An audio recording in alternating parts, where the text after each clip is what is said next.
So today we are going to start chapter number 3rd. ठीक है, unit 3rd है हमारे पास. ठीक है, इसमें हम फर्स्ट जो चैप्टर है हमारा 3A, तो इसमें हम डिस्कस करेंगे न्यूटन्स लॉ ऑफ मोशन. ठीक है, तो न्यूटन्स लॉ ऑफ मोशन में बेसिकली जो न्यूटन ने ड्राइव किया है या एक्सप्रेस किए हैं जो भी फोर्स के रिलेटेड जितने भी लॉज हैं. ठीक है, फोर्स की वजह से क्या चेंजेस आ रहे हैं, शेप में चेंजेस, ठीक है, डायरेक्शन में चेंज, साइज में चेंज. तो बेसिकली न्यूटन ने एक्सप्लेन किए थे जो लॉज, वो बेसिकली डील करते हैं विद फोर्स. ठीक है, विद वेलोसिटी, विद एक्सेलरेशन. तो इनके साथ रिलेट है न्यूटन्स के लॉ.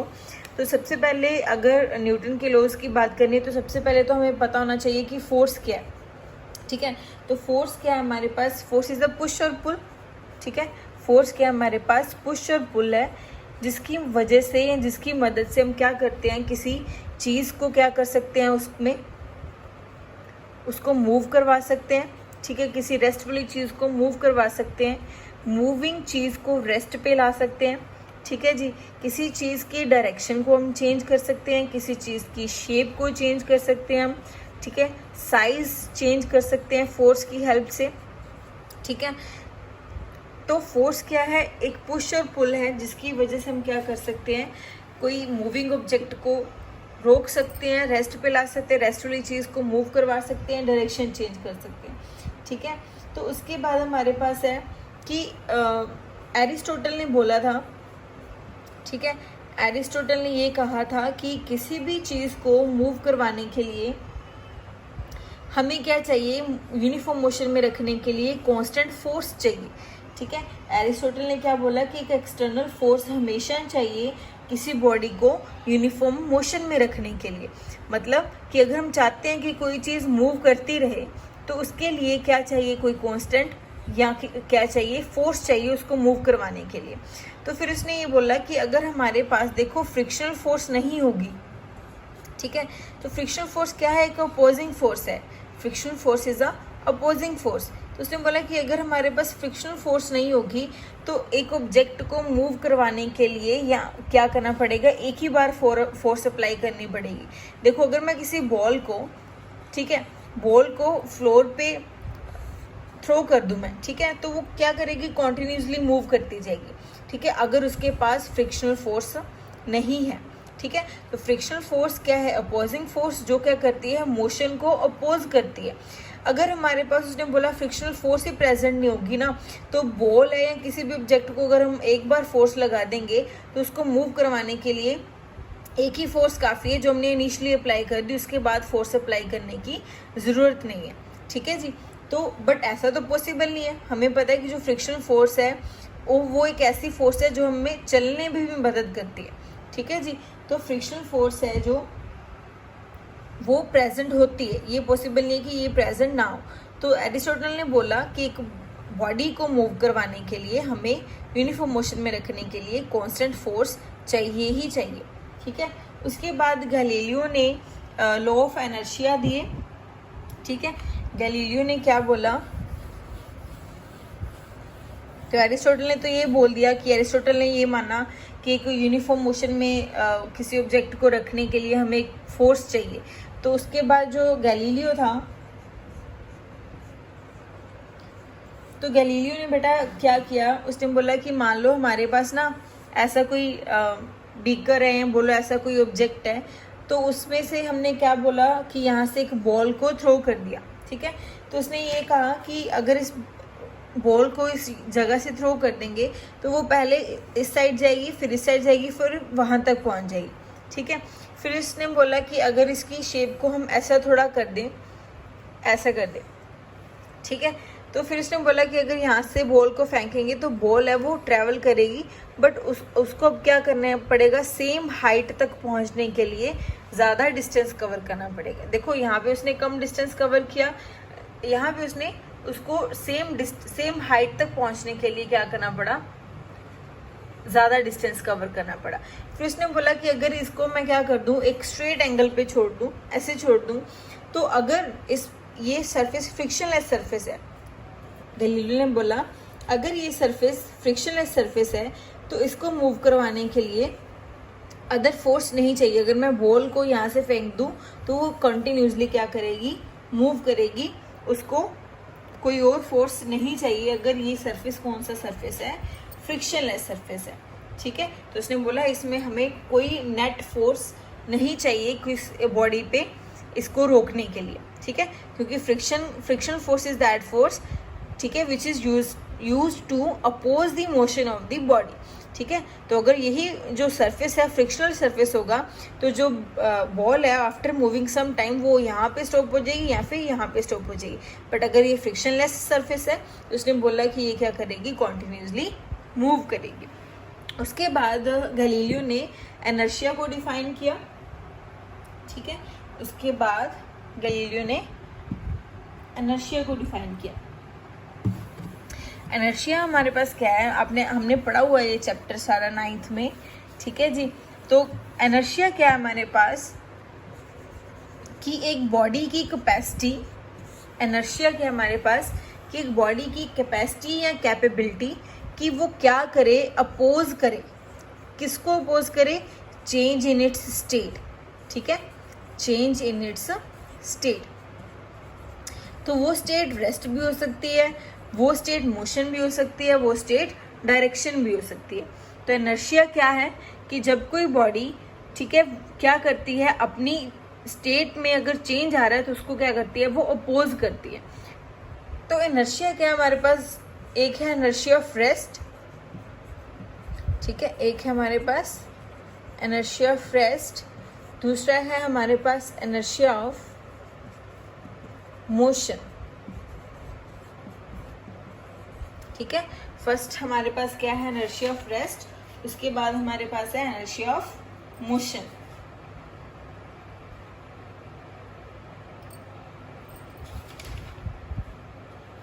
तीसरा जो हमारे पास वो है इनर्शिया ऑफ डायरेक्शन। तीसरी चीज क्या है हमारे पास, इनर्शिया ऑफ डायरेक्शन। तो अगर बात करें बेटा इनर्शिया ऑफ रेस्ट की, ठीक है, इनर्शिया ऑफ रेस्ट का मतलब है कि बॉडी अपनी पोजीशन रेस्ट में है, अगर उसको मूव करवाना चाहेंगे ना तो वो क्या करेगी, उसको क्या करेगी, अपोज करेगी, मतलब वो रेस्ट में ही रहना चाहती है। तो इसकी एग्जांपल क्या है, अगर हम बात करें इनर्शिया ऑफ रेस्ट की, तो अगर आप बात करो कि हमारे पास मान लो एक ट्री है, ठीक है, ट्री की ब्रांचेस रेस्ट पे हैं, ठीक है, और फ्रूट्स भी रेस्ट पे हैं। तो जब हम ब्रांचेस को मान लो मूव करवा रहे हैं ब्रांचेस को, तो ब्रांचेस क्या आ गई या फिर ट्री क्या आ गया, वो क्या आ गया, मोशन में आ गया। जब हम ब्रांचेस को क्या करेंगे, शेक करेंगे या फिर ट्री को शेक करेंगे तो क्या आ जाएंगी, ब्रांचेस मोशन में आ जाएंगी। बट फ्रूट्स किस में रहना चाहते हैं, वो रेस्ट में रहना चाहते हैं, तो वो क्या कर जाएंगे, वो ट्री से फॉल कर जाएंगे। तो उसने क्या कर दिया, उसकी स्टेट को चेंज करने वाली थी फोर्स ना, तो उसने क्या कर दिया, उसको अपोज कर दिया और वो खुद क्या होगी, ब्रांचेस से अलग होगी फ्रूट्स, ठीक है जी।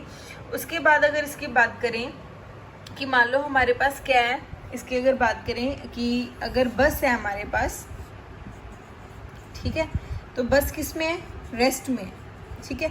तो आप इसमें बैठे हुए, ठीक है, तो यहाँ से जो ये ड्राइवर है आपके पास, ठीक है, तो आप रेस्ट पे बैठे हो, तो आपकी बॉडी रेस्ट में है, ये रेस्ट में ही रहना चाहिए। बट आपकी बॉडी का जो लोअर पार्ट है वो क्या है, डायरेक्ट कांटेक्ट में है, किसके, फ्लोर के, किसके फ्लोर के, बस के फ्लोर में। अगर बस मूव करेगी तो ये जो डायरेक्ट कांटेक्ट में है आपकी लेग्स, तो फटाफट से उसके कांटेक्ट में, तो वो भी मूव करनी शुरू हो जाएगी। But upper part of your body is not in contact, direct contact with the floor, ठीक है। तो जब भी ये जो ड्राइवर है वो क्या चलेगा, बस को ड्राइव करना शुरू करेगा, चलाना शुरू करेगा, तो आपको क्या होगा, बैकवर्ड जर्क फील होगा, एक्सपीरियंस होगा, फील नहीं होगा, ठीक है, एक्सपीरियंस होगा। क्यों होगा, क्योंकि आपकी बॉडी थी रेस्ट में, तो वो करेगी, फॉरवर्ड मूव कर रही है। बट जो आपकी बॉडी रहना किस में चाहती है, वो रेस्ट में रहना चाहती है, इसलिए उसको कौन सा जर्क फील होता है, एक्सपीरियंस होता है बैकवर्ड जर्क, ठीक है जी। तो उसके बाद हमारे पास है, अच्छा एक और इसकी अगर एग्जांपल लें, अगर आपके पास मान लो कारपेट है कोई, ठीक है। कारपेट पे हमें पता है डस्ट पार्टिकल्स तो होते ही हैं। अगर इस कारपेट को हम एक स्टिक के साथ बीट करें, ठीक है, बीट करेंगे इस कारपेट को, तो क्या होता है आप देखते ही हो कि जो डस्ट पार्टिकल्स हैं इसमें से उड़ने शुरू हो जाते हैं, मतलब उसमें से निकलने शुरू हो जाते हैं। तो ऐसा क्यों होता है कि डस्ट पार्टिकल्स यहाँ पे रेस्ट पे थे जब कारपेट मूव नहीं कर रहा था, बट कारपेट पे तो हमने स्टिक मार दी, ठीक है, उसको बीट करना शुरू कर दिया। तो ये जो डस्ट पार्टिकल्स हैं ये क्या करेंगे, अपनी स्टेट में चेंज नहीं लाना चाहते, तो वो क्या कर देंगे, इसके मोशन को रेजिस्ट कर देंगे, अपोज कर देंगे, तो खुद क्या हो जाएंगे, इससे अलग हो जाएंगे, ठीक है। So these are some examples of inertia of rest. उसके बाद हम करेंगे examples of inertia of motion.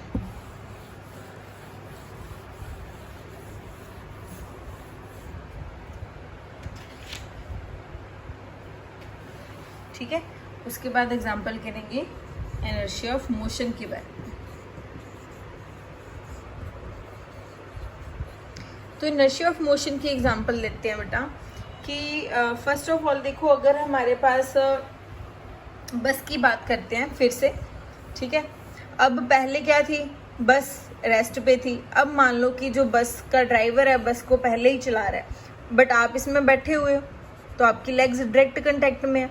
तो क्या किया, अब ड्राइवर ने सडनली ब्रेक लगा दी, ठीक है, तो आपको कौन सा जर्क लगेगा, आपको लगेगा फॉरवर्ड जर्क। क्यों, क्योंकि आपकी बॉडी क्या कर रही थी, फॉरवर्ड मूव कर रही थी, वो फॉरवर्ड मोशन में ही रहना चाहती है।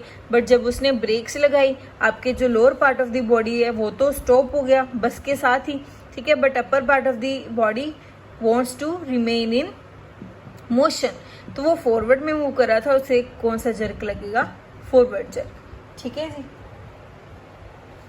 तो उसके बाद बेटा अगर अच्छा एक देखो कि क्वेश्चन आ जाता है कि जो लॉन्ग जंप करते हैं जो प्लेयर्स वगैरह, ठीक है, तो वो जंप करने से पहले वो थोड़ा दूर से दौड़कर आते हैं, ठीक है।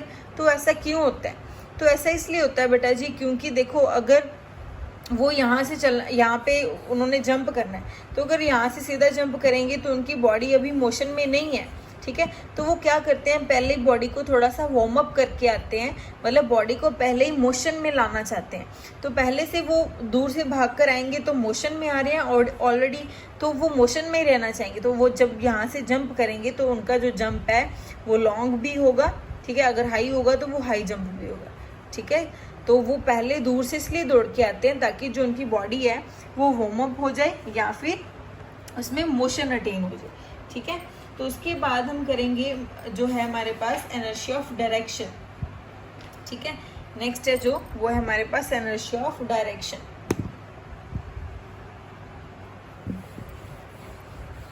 तो इनर्शिया ऑफ डायरेक्शन क्या हुआ कि देखो रेस्ट में था तो चेंज ऑफ, अगर स्टेट में इसकी रेस्ट में चेंज आ रहा था उसको उसने अपोज कर दिया। अगर मोशन की बात कर रहे थे तो मोशन को अपोज कर दिया, अब डायरेक्शन में चेंज आएगा तो उसको अपोज कर देगा, ठीक है।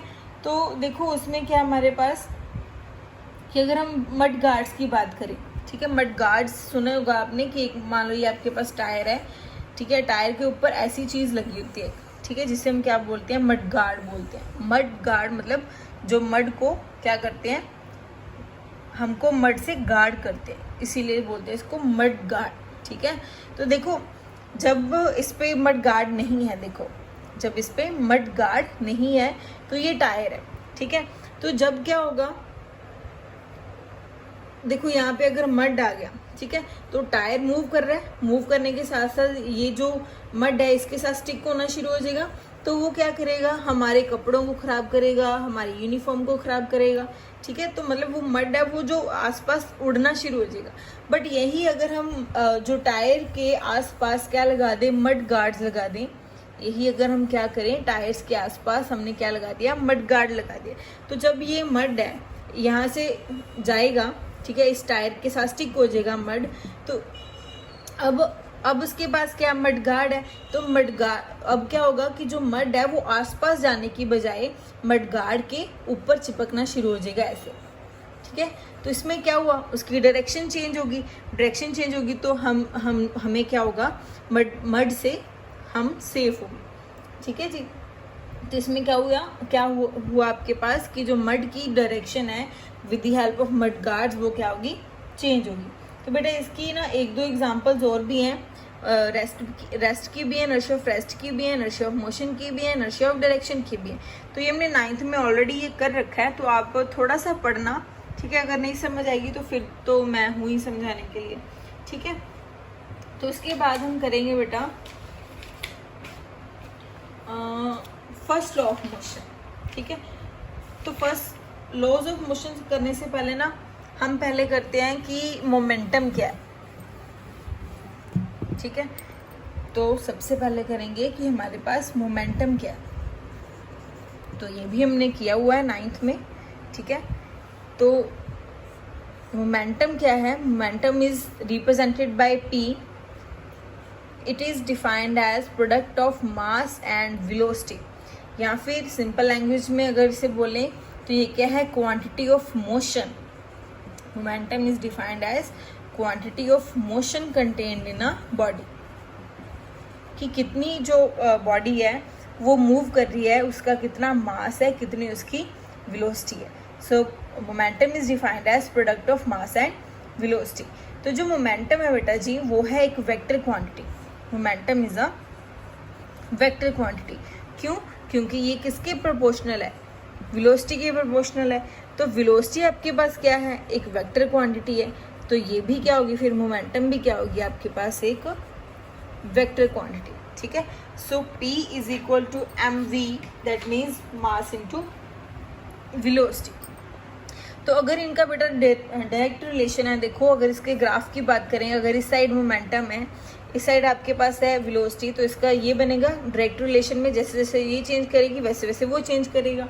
उसके बाद अगर बात करें कि मास के डायरेक्टली प्रोपोर्शनल है, तो उसके लिए भी यही बनेगा, इस साइड मोमेंटम है, इस साइड आपका मास है, तो ये भी क्या होगा इनका डायरेक्ट रिलेशन। डायरेक्ट रिलेशन मतलब जैसे जैसे ये बढ़ती जाएगी वैसे वैसे मोमेंटम भी बढ़ती जाएगी। इन केस अगर दो मोमेंटम है जो वो आपके पास इक्वल है, ठीक है, मतलब अगर मोमेंटम कंजर्व है तो ऑब्वियसली जो मोमेंटम इनिशियल वैल्यू वो फाइनल वैल्यू के बराबर हो जाएगी। तो मान लो इसकी मोमेंटम है वो m1v1 है, इसकी मोमेंटम है वो m2v2 है, ठीक है।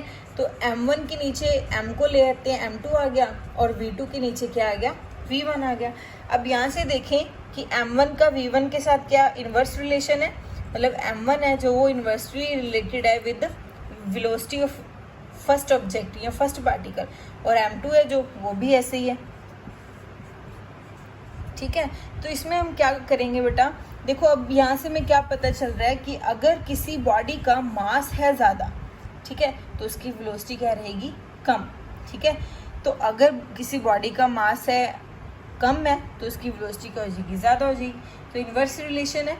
अगर कोई हैवी चीज़ है बेटा, तो हैवी चीज़ को मूव करवाने के लिए फोर्स ज़्यादा लगेगी, ठीक है, हैवी चीज़ को मूव करवाने के लिए फोर्स ज़्यादा लगेगी, तो क्या होगा, ये उसकी वेलोसिटी भी क्या होगी, उतनी कम। देखो एक मोटा वाला आदमी है, एक पतला वाला है, ठीक है, तो पतला वाला ज़्यादा तेज़ दौड़ेगा ना rather देन एक हैवी पर्सन से।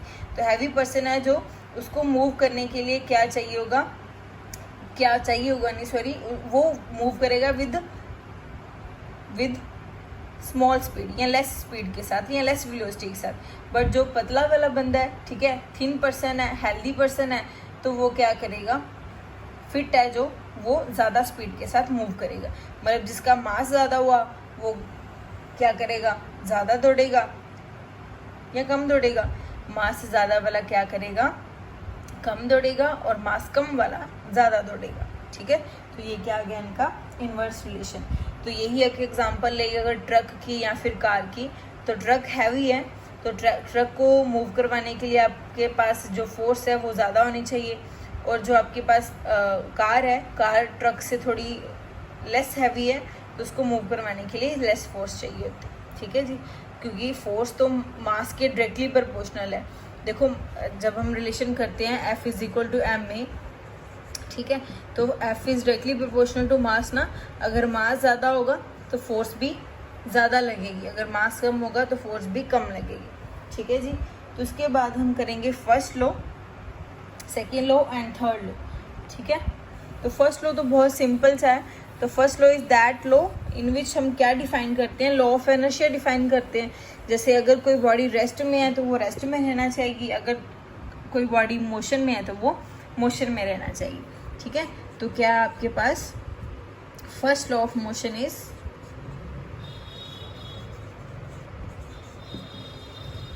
फर्स्ट लॉ ऑफ मोशन में क्या है कि body in rest remains in rest and a body in motion remains in motion unless and until we apply external force on it. जितनी देर तक हम उस पर एक्सटर्नल फोर्स अप्लाई नहीं करेंगे उतनी देर तक जो ऑब्जेक्ट है अगर वो रेस्ट में है तो वो रेस्ट में ही रहेगा, अगर वो मोशन में है तो वो मोशन में ही रहेगा, ठीक है जी। तो this is first law of motion, ठीक है। उसके बाद है हमारे पास जो second law of motion, next है जो वो है second law of motion.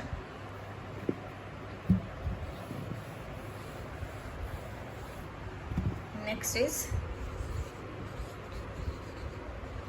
Second law of motion. तो सेकेंड लॉ ऑफ मोशन में पहले तो जो न्यूटन है उसने एक्सेलेरेशन को डिफाइन किया था, फोर्स को डिफाइन किया था और फोर्स का एक्सेलेरेशन के साथ रिलेशन बताया था, ठीक है। तो ये था F = m में, ये रिलेशन था, ठीक है। तो इसके अकॉर्डिंग क्या था, न्यूटन के सेकेंड लॉ के according F is directly proportional to rate of change of momentum, ठीक है। तो न्यूटन के सेकेंड लॉ के अकॉर्डिंग उसने फोर्स को डिफाइन किया था, force is directly proportional to rate of change of momentum, ठीक है। तो मोमेंटम बेटा आपके पास क्या है, P = मास इंटू वेलोसिटी, ठीक है। अगर रेट की बात कर रहे हैं, रेट ऑफ चेंज का मतलब क्या हुआ, रेट ऑफ चेंज का मतलब क्या होता है बेटा जी, final minus initial, final minus initial, मतलब इसको लिख सकते हो आप P2 - P1 divide by T, change ही देखना हमने। तो ये d/dt क्या रिप्रेजेंट करता है, चेंज रिप्रेजेंट करता है। तो अगर चेंज लिखना है तो हम ऐसे भी ले सकते हैं P2 - P1 divide by T। Hair P2 की आपके पास फाइनल मोमेंटम और P1 इज इनिशियल मोमेंटम, ठीक है। अगर बात करें फाइनल मोमेंटम की तो उसको हम V क्या होती है हमारी फाइनल वेलोसिटी, ठीक है। अगर बात करें हम इनिशियल मोमेंटम की, ठीक है, तो वो हम रिप्रेजेंट करेंगे U के साथ, तो U इज हमारी इनिशियल वेलोसिटी, ये फाइनल और ये इनिशियल। तो अगर P2 की वैल्यू पुट कर दें तो वो आपके पास आ जाएगा mv, P1 की mu डिवाइड बाय T।